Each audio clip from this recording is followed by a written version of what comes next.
Another hole in the Nissan lineup has been plugged. A subcompact crossover, internationally known Nissan Qashqai, has been introduced to the US market as a Rogue Sport.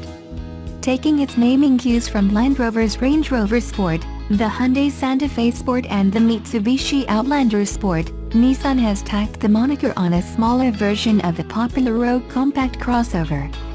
Based on consumer feedback gleaned through dealership interactions and focus group data, Nissan designed the Rogue Sport to be a Rogue alternative in the US, introducing it at the 2017 North American International Auto Show in January, and quickly brought it to dealer lots. Sales began last month. How does it compare to the 2 or 3-row Rogue? On the outside, the Rogue Sport looks like a pared-down version of the Rogue, much like the 2017 Jeep Compass looks compared to the Jeep Grand Cherokee or the Mazda CX-5 to the CX-9. While not all their DNA may be the same, the vehicles are obviously not just from the same stable, but from the same side of the family tree, instantly identifiable as a Nissan from the front. By the numbers, the Rogue Sport is 12 inches shorter in length and 4/10 of an inch skinnier. The Rogue is 5 inches taller than the Rogue Sport. The subcompact Rogue Sport has a wheelbase that is 2.5 inches shorter than the Rogue. The Rogue Sport has 2 rows of seating for up to 5 people. The Rogue has an optional 3rd row and can seat up to 7. The Rogue Sport gets its power from a 2.0-liter, 4-cylinder engine mated to a continuously variable transmission, CVT, that produces 141 horsepower and 147 pounds-feet of torque. On the road and everyday driving situations, the Rogue Sport offers enough power you won't feel like you're lacking unless you fill its cargo area with a heavy load. Unlike the Rogue Sport does not come in a hybrid variant. The Rogue Sport is available in front and all-wheel drive. The debut of the Rogue Sport in the US marks the beginning of the next generation Qashqai overseas. Its interior is all new for the model and features many of the design hallmarks you'll see in the 2017 Rogue. The cabin is outfitted with numerous soft touch materials, and the D-shaped steering wheel feels good in the driver's hands. Like other vehicles in the Nissan lineup, the Rogue Sport seating is comfortable, even during longer road trips, thanks to Nissan's zero-gravity seats. Its second row seat folds 60/40, which is different from the Rogue's second row 40/20/40 split. The Rogue Sport comes with a long list of standard features, many of which you'll find in its big brother's base model.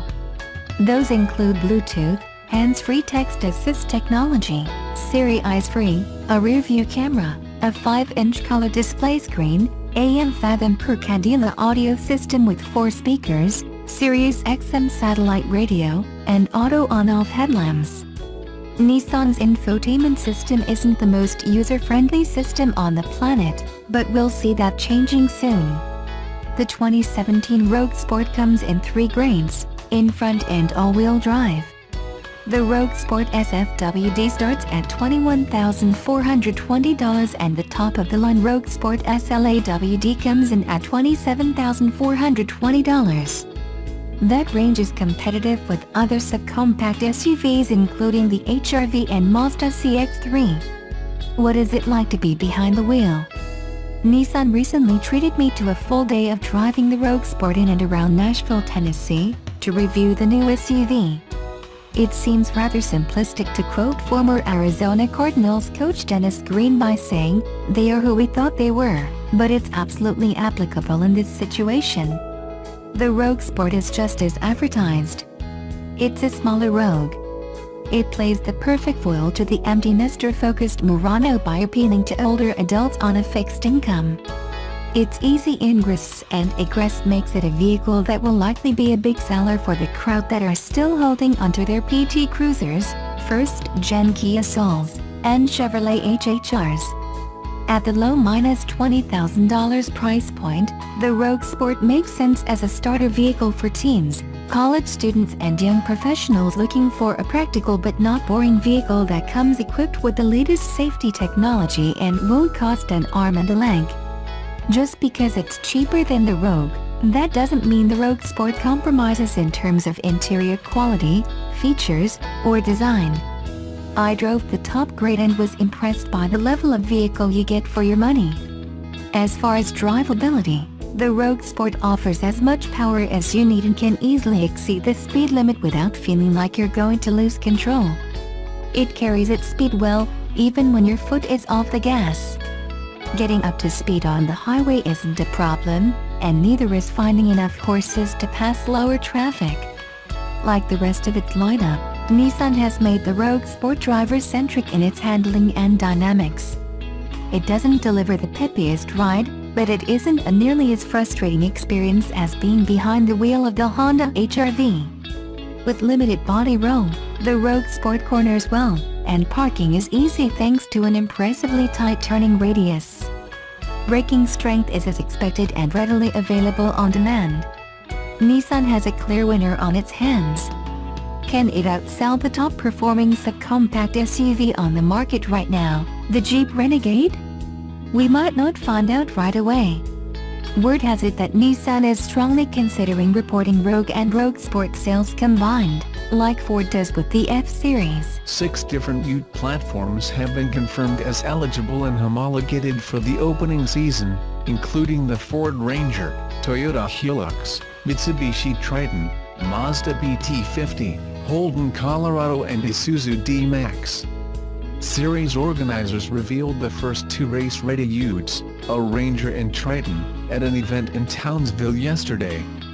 The initial vehicles have been built by championship-winning supercars team boss Ross Stone. 8 rounds have been confirmed for 2018, taking place alongside the Supercars series starting with the Adelaide 500, followed by Darwin, Townsville, Ipswich, Sydney, Bathurst, Gold Coast and Newcastle. These Super Utes not only look stunning but are a purpose-built race car which will be amazing to drive, is market-relevant, affordable and with the highest safety levels. This will be a fantastic series to compete in and for spectators to watch, said Supercars Managing Director Matt Braid. Regulations specify a production-based dual or twin-cab Ute with a turbo diesel engine and rear-wheel drive, and a minimum weight of 1,800 kilograms. Body styling is limited to OEM options. Super Utes mandates a control roll cage, gearbox, 20-inch wheels and tires, MOTC engine management, Brembo brakes, tilt and pedal box and Super shock suspension, as well as a common rear axle assembly with a Detroit locker differential. A series major sponsor has been confirmed, however no works involvement has been locked in from any manufacturers at this point. Ross Stone will run a team using Ford Rangers, while Siders Racing Team is signed on and will campaign Mitsubishi Tritons. Super Utes replaces the V8 Ute Racing Series, which features only Utes based on the Ford Falcon and Holden Commodore, neither of which will be in production next year.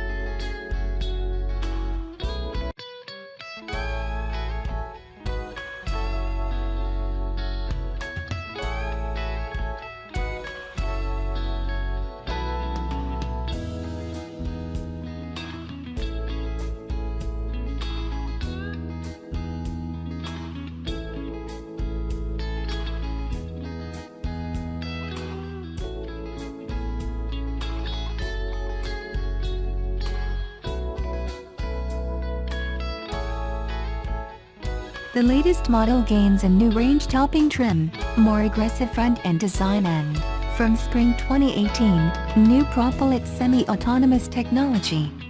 When this is implemented, the Qashqai will be one of the first mainstream SUV adopters for semi-autonomous technology. It will be able to steer, accelerate and brake in a single lane on the motorway. At a later stage, this system will be updated and able to change lanes by itself. Nissan says by 2020 it will be able to navigate through junctions. The experience we are delivering to customers inside the cars will be calming and quieter, Nissan's Vice President of Product Planning for Europe Hans Panda Kathir told Autocar earlier this year. It is the technology that makes the Qashqai the game-changing car. The Qashqai has been a global sales sensation for Nissan since its launch in 2006, kickstarting a crossover boom which continues to sweep across the automotive industry.